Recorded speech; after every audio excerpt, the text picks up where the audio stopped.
Mister Siddharth, ഡോക്ടറോട് എല്ലാം തുറന്നു പറയണം.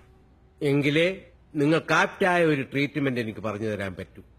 പറയൂ, എന്താണ് നിങ്ങളുടെ പ്രശ്നം? അത് ഞാൻ ധൈര്യമായിട്ട് പറഞ്ഞോളൂ, കോടതിയൊന്നുമല്ലല്ലോ പേടിക്കൻ.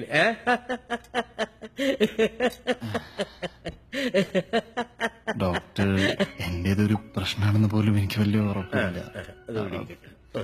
ഞാനിപ്പോ ആരോടെങ്കിലും പറഞ്ഞ ഒന്നെങ്കിലും അവർ പൊട്ടിച്ചിരിക്കും, അല്ലെങ്കിൽ എന്നെ തല്ല വരും. ഇതാണ് പറഞ്ഞത്, ഉത്തരം മുട്ടുമ്പോ കൊഞ്ഞനം കുത്തി കാണിക്കരുതെന്ന്. പിന്നെ ഇങ്ങനെയുള്ള പ്രശ്നങ്ങൾ തീർക്കാനാണ് ഞങ്ങളെപ്പോലുള്ള ഡോക്ടർമാർ ഇവിടെ ഇരിക്കുന്നത്. എനിക്കറിയേണ്ടത് നിങ്ങളുടെ പ്രശ്നം എന്താണെന്നാണ്. ഡോക്ടർ, അതിപ്പോ ഇങ്ങനെ പറയണ്ടെന്ന് എനിക്കറിയില്ല. വായുണ്ടല്ലോ, പൊതുവെ വാ കൊണ്ടാണല്ലോ നിങ്ങളെല്ലാം പറയുന്നത്. അങ്ങനെ പറഞ്ഞാ മതി.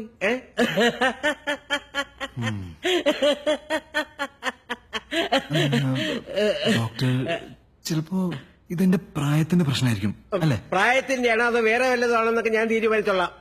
കാര്യം പറയുവേ. പറയടോ. ഡോക്ടർ, ഞാൻ ഏത് സ്ത്രീനെ കണ്ടാലും അട്രാക്റ്റഡ് ആയി പോകുന്നു. അവര് ശരിക്കും എങ്ങനെ ആയിരിക്കും, ഐ മീൻ വിതൗട്ട് അറിയാതെ സങ്കല്പിച്ചു പോകുന്നു. ഡോക്ടർ, ഇംഗ്ലീഷ് മൂവീസിൽ കാണിക്കുന്ന പോലെ ഞാനൊരു സൈക്കോമാനിക്കായി മാറിക്കൊണ്ടിരിക്കുകയാണെന്നൊരു സംശയം. ഓ, വാട്ട് എ വണ്ടർഫുൾ ഡിസീസ്.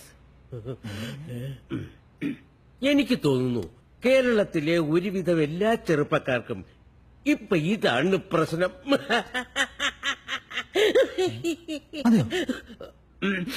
അതുപോട്ടെ, എല്ലാവരെ കാണുമ്പോഴും ഉണ്ടോ അങ്ങനെ? ഐ മീൻ എല്ലാ ഏജിലുള്ള സ്ത്രീകളെ കാണുമ്പോഴും എല്ലാവരും സങ്കല്പിക്കാൻ പറ്റാറുണ്ടോ? ഭാഗ്യവാനേ. അതെ, നോട്ട് എ പ്രോബ്ലം. ഇതൊരു പ്രശ്നമേ അല്ല. റിയലി? എന്താ ബിന്ദു? ഞാൻ ഒരുപാട് തവണ പറഞ്ഞതാ ഇന്നത്തെ ഫംഗ്ഷൻ എങ്കിലും നേരത്തെ എത്തണം. 3 മണിക്ക് അവിടെ എത്താന്ന് പറഞ്ഞതാ.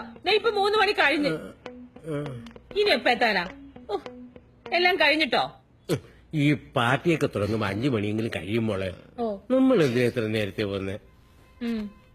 ആ തോളിട്ടടിച്ച് വാതിൽ വിളിക്കല്ലേ. എന്റെ പൊന്നു ബിന്ദു, ഇത് ലാസ്റ്റ് പേഷ്യന്റാ. ഇത് കഴിഞ്ഞിട്ട് നമുക്ക് ഉറപ്പായിട്ട് പോകാം. സത്യം? മോളാണ് സത്യം. എന്നാ പിന്നെ ഞാൻ പുറത്ത് വെയിറ്റ് ചെയ്യാം.